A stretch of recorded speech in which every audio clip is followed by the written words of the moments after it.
Right now on ABC 10 News at 4 o'clock, day 2 of former President Trump's impeachment trial. The dramatic and disturbing video shown during the trial of the Capitol siege. Plus, the accused killer of a beloved high school teacher pleads not guilty to murder. The chilling details revealed today. And an in-depth look at how you can help someone else make a vaccination appointment. ABC 10 News at 4 starts now. Today, House impeachment managers are making their case that former President Trump incited the deadly insurrection on the Capitol last month. Thank you for joining us. I'm Kimberly Hunt. Disturbing, never-before-seen video of the attack was played during the trial today. It shows armed rioters assaulting officers trying to protect House members. One lost an eye, another lost 3 fingers, and 3 officers have died as a result. This video also forced lawmakers to relive the insurrection. Nadia Romero reports from Washington with how today's proceedings unfolded. The Senate will convene as a court of impeachment. The case against Donald Trump continues in the impeachment court of the Senate. Donald Trump surrendered his role as commander-in-chief and became the inciter-in-chief of a dangerous insurrection. House managers acting as prosecutors used then-President Trump's own words, both before the election. We're in a fight for the survival of our nation. And after. We're going to fight like hell, I'll tell you right now. Along with footage from the attack on the Capitol.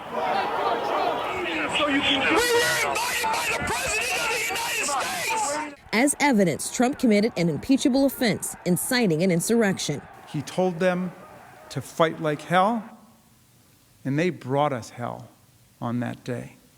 He alone, our commander-in-chief, had the power to stop him. And he didn't. Senators serving as jurors forced to relive the siege when many hid in fear for their lives. The harm was real. The damage was real. Former President Trump's defense team will make their case later this week, but it's likely Trump will be acquitted, especially since only 6 Republicans voted to support the constitutionality of this case. Far short of the 17 GOP senators Democrats need to convict the former president. I think that pretty well fixes in place what you might see as the eventual outcome. In Washington, I'm Nadia Romero. We will have continued live coverage of the impeachment trial on our streaming apps. You can watch by downloading the 10 News app. Meantime, President Biden is keeping his focus on his administration's coronavirus response. He is forging ahead with his $1.9 trillion COVID relief package.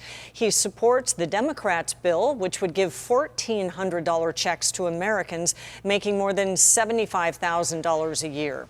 Republicans wanted the threshold to be $40,000. On the vaccine front, his administration announced yesterday that vaccine supply to states will increase to 11 million doses per week. The CDC is expected to release its guidelines for reopening schools sometime this week. Chilling new details as a man accused of gunning down a popular high school teacher made his first court appearance today. As ABC 10 News reporter Michael Chen tells us, prosecutors believe the murder was carefully planned.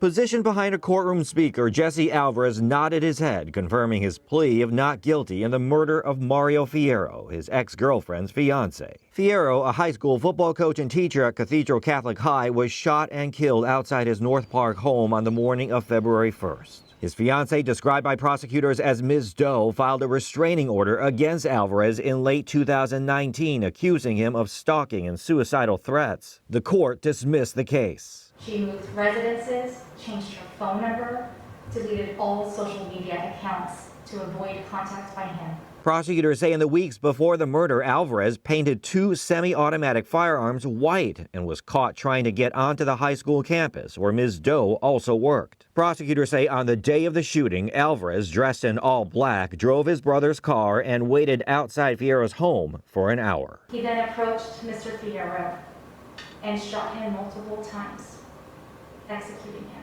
Many of those shots, Your Honor, were at close range.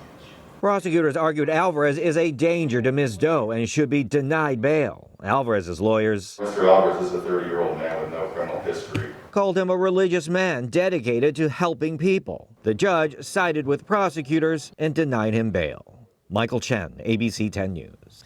Prosecutors say inside Alvarez's home was clothing with the Cathedral Catholic logo, another gun, and a gun case made to look like a guitar case. Coming up at 5 o'clock, the emotional letter penned by Ms. Doe read aloud in court. And a San Diego police sergeant was arrested for allegedly stalking his ex-girlfriend. Investigators say that this comes after a 7-month-long criminal investigation surrounding Mauritius Chaz. And they say this past June, a woman told law enforcement that he was harassing her. He was relieved from his police duties during the investigation and placed into an assignment that required no contact with the public. He was arrested this morning, booked on several felony counts, including stalking and extortion. The first 2 cases of the South African variant were identified in California this week. We have the first reported cases of South African variants. 2 cases have been reported through Stanford, one in Alameda County and one in Santa Clara County. Today, the governor also says he anticipates some counties moving out of the purple tier in the next week or 2. It's unclear if that could include San Diego County. The governor also said that he will deal with the legislature and announced as early as Friday, he hopes, whether they will be allowed to allow young children to return to in-person learning. Your mask is only as good as it fits. That's a message the CDC is getting out with some new data. It showed simple modifications to your masks can substantially improve the amount of particles getting in or out. Tactics like double masking, adding a cloth mask over a medical mask, and putting knots in the ear loops to prevent gaps on the side where particles can escape.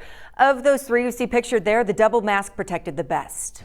There's a federal order through the end of next month protecting renters from eviction because of the pandemic. After that, though, some 40 million people are at risk of losing their homes because they owe about $57 billion in back rent.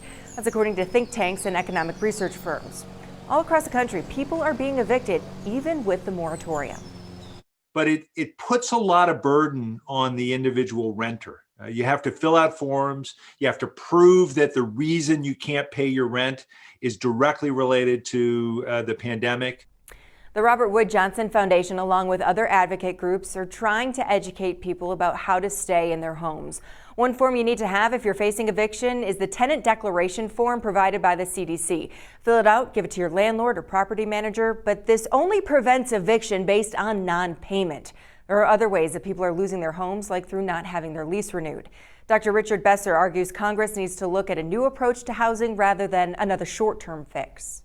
Because of the exclusionary policies that so many communities have put in place that forbid the building of multifamily housing units that would allow more people to move to areas of opportunity. Those kind of policies mean that people of color in America are much more likely to get evicted. Women-led households are much more likely to experience eviction. The foundation, along with the Princeton Eviction Lab, points out that Congress needs to pass more rental assistance to ensure landlords get the money that tenants can't pay at the end of the moratorium. The Del Mar Fairgrounds is slated to become the newest vaccine site in our county. It will be the second location in the North County, along with the site in Escondido. Scripps Health and the county teaming up to set up the new super station at the fairgrounds. It's expected to open Friday morning for drive-through as well as walk-up patients by appointment only, as are all of the rest. You can make appointments on the county website once they're available.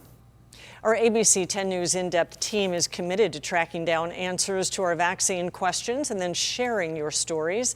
Just send us an email at tips@10news.com. Hustler magazine founder Larry Flynt has died. TMZ reports that family sources told them Flynt died this morning in LA from heart failure. Flynt had been one of the biggest names in the adult film industry after launching the controversial magazine Hustler back in 1974. Flynt fought to legally publish the risque magazine, and eventually the U.S. Supreme Court sided with him, saying it was protected under his First Amendment rights. Larry Flynt was 78 years old. Topping the newsfeed, another potential treatment for COVID from AstraZeneca. A University of Oxford study shows its asthma treatment, Pulmicort, reduced the need for patients to go to urgent care and have hospitalizations. The risk of interventions was reduced by 90% when inhaled early on. Frontline health workers in South Africa will receive the unapproved Johnson & Johnson vaccine. It's an effort to see what protection it provides from COVID, mainly against the variant that's dominant there. Children in Chicago could go back into school. The Chicago Teachers Union approved a deal with the district. Negotiations have been going on for months. They're planning more teacher vaccinations and a better metric to allow school closures.